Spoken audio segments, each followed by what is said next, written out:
देखिए एक अच्छा क्वेश्चन है ये वाला HCV का, चैप्टर नंबर 31 क्वेश्चन नंबर 40।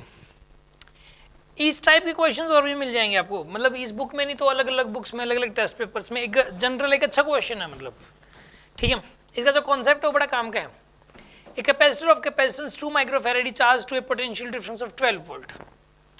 एक 2 माइक्रोफेरेड कैपेसिटर था जी, ठीक है, 2 माइक्रोफेरेड कैपेसिटर था, ये 12 वोल्ट तक चार्ज कर दिया, ठीक है। It is then connected to an uncharged capacitor of capacitance 4 microfarad. अब इसको फुली चार्ज करने के बाद इसको जोड़ दिया जी इसके साथ पैरेलल में, यहां लगा दिया जी स्विच, ठीक है। अब इसमें अलग अलग इसके अक्रॉस पोटेंशियल डिफरेंस था 12, इसके अक्रॉस था 0। जब अलग अलग पोटेंशियल डिफरेंस की चीजें एकदम से कनेक्ट होती है तो स्पार्किंग पक्का होती है, ये होता ही होता है। इसके अक्रॉस था 12, इसके अक्रॉस था 0, अलग अलग पोटेंशियल डिफरेंसेस थे ना। अगर सेम होते 12 फिर नहीं होती स्पार्किंग। इसके अक्रॉस अच्छा अगर ऐसा भी हुआ ना, मान लो कि एक के अक्रॉस है 11.9 का पोटेंशियल डिफरेंस, 11.9 वोल्ट, और एक के अक्रॉस है 12 वोल्ट, तो भी स्पार्किंग होगी अगर उनको जोड़ोगे तो पैरेलल में, ठीक है ना। तो या फिर 11.99 वोल्ट हुआ एक के अक्रॉस और एक के अक्रॉस 12 वोल्ट हुआ तो भी स्पार्किंग होगी। हाँ भले ही कम होगी, बहुत कम एनर्जी का लॉस होगा, बट यहाँ पे लॉस पक्का होगा। इसके अक्रॉस है 12 वोल्ट और इसके अक्रॉस है 0, तो यहाँ पे स्पार्किंग तो होनी है, ये माइंड में रखो एक बार।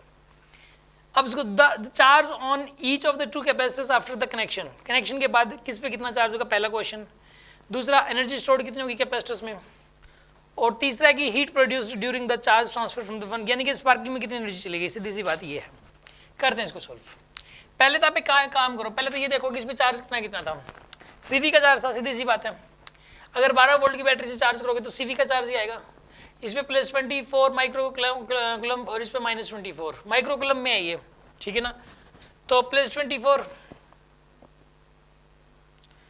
माइक्रो कूलम्ब, इस पर -24 है, ठीक है। पहली बात तो ये।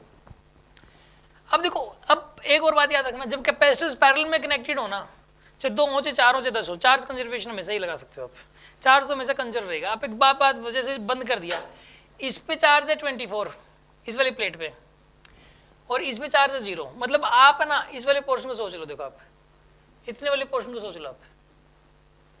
एक बात बताओ, इस प्लेट का चार्ज उड़ के इस पे जा नहीं सकता, और ना ही इस प्लेट का चार्ज इस पे आ सकता है। ऐसे ही इस वाली प्लेट का चार्ज पे जा नहीं सकता, इसका यहाँ पे आ नहीं सकता। तो जो ये वाला पोर्शन है इतना, इस वाले पोर्शन का जो चार्ज है वो तो कंजर्व रहेगा, जो नीचे वाला पोर्शन है। तो इस वाली प्लेट पे 24 है, इस पे 0 है, इस पे 0 है, तो बाद में भी जब स्टेडी स्टेट आ जाएगी, मतलब जब इस पे जितना चार्ज जाना है वो जा चुका है, उसके बाद भी तो इस पे जो चार्ज होगा और इस पे मतलब एक दूसरी सिचुएशन बना लेते हैं अब, ठीक है ना। मैं इसको हटा दे रहा हूँ अभी, इसको हटा के इसकी एक जब स्टेडी स्टेट आ गई तो तब की सिचुएशन बनाते हैं हम लोग। तब की अगर सिचुएशन बनाए यहाँ पे, तो यहां पे ऐसे बनेगी, ऐसे बन जाएगी। अब एक काम करो, इस पे चार्ज ये है 2 माइक्रोफेरेड का और ये वाला है 4 माइक्रोफेरेड का, ठीक है, 2 और 4। अब सुनो, अब इस पे काम करो, कैपेसिटेंस का रेशियो 1:2, तो मैं कहता हूं चार्ज का रेशियो भी वही आएगा। चार्ज का रेशियो वही वाला इसलिए आएगा ताकि पोटेंशियल डिफरेंस सेम हो जाए, दोनों पैरेलल में कनेक्टेड है, पैरेलल में कनेक्टेड है तो पोटेंशियल डिफरेंस तो सेम होगा ही होगा। तो पोटेंशियल मतलब चार्ज इस 24 को हम किस तरीके से डिवाइड करें इस 24 को कि पोटेंशियल डिफरेंस सेम हो जाए। मैं कहता हूं अगर कैपेसिटेंस का रेशियो 1:2 है तो चार्ज का रेशियो भी 1:2 कर दो। मतलब अगर 24 है तो मैं कहता हूँ इस पे तो कर दो 8, ठीक है ना, 8 माइक्रो कूलम्ब का, इस पे -8 कर दो, और ऐसे ही इस पे कर दो +16, ठीक है ना, +16 माइक्रो कूलम्ब, और इस पे कर दो -16। ऐसा करने से क्या होगा, देखो इसके अक्रॉस पोटेंशियल डिफरेंस Q/C यानी कि 8/2 4 वोल्ट हो गया, और इसके अक्रॉस भी Q/C 16/4 4 volt, potential difference same आ गया। तो इसलिए चार्ज का डिस्ट्रीब्यूशन तो हमें समझ में आता है कि चार्ज डिस्ट्रीब्यूशन हो जाएगा, इस पे 8 आएगा, इस पे 16 आएगा फाइनली, ठीक है ना, ठीक है। अब सुनो अगली बात, दूसरी बात सुन लो अगली बात। इसने क्या बोला है, एनर्जी स्टोर्ड बताओ हर एक में, ठीक है, बाद में कितनी बी में बोला कि electrostatic energy stored in the capacitor, दोनों में कितनी स्टोर, इसमें होगी हाफ सी, इसमें होगी Q²/2C, Q²/2C यानी कि 8²/2 × 2, ये आएगा 64/4 यानी कि 16 आएगा।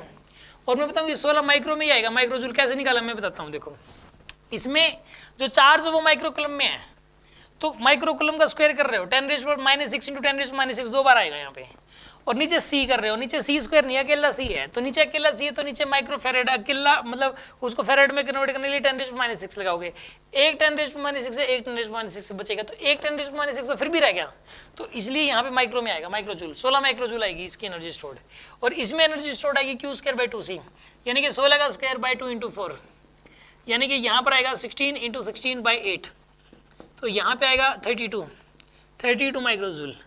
तो फाइनली जो इसके अंदर एनर्जी स्टोर्ड है और इसके अंदर एनर्जी स्टोर्ड आ गई स्टेडी स्टेट पे, ठीक है।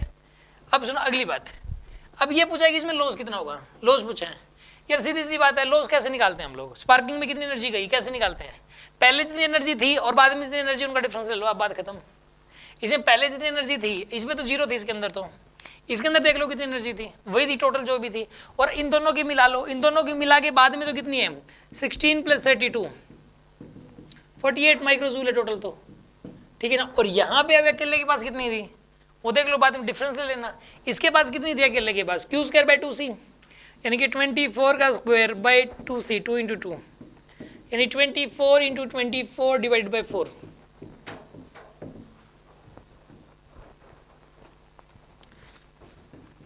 वन 144 माइक्रोजूल आ गया।